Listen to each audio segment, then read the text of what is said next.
can figure out how to sound on social media? Should you be fun, warm, or expert serious? It's tough when you're afraid of being judged. And sometimes you're not even sure what you sound like. So here are the 3 ways to find your brand voice as a personal brand.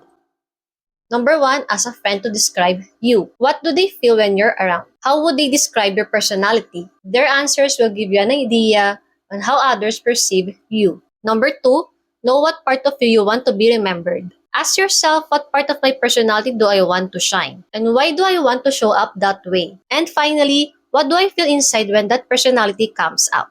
And lastly, identify your audience. Who do you want to show up for? Why do you show up for them? And who do you need to be to attract them? Different people are drawn to different traits. Adjusting your tone to your audience makes you more impactful. The important thing is you get started. You can make changes as you grow. Save this post for later and follow me for more social media tips.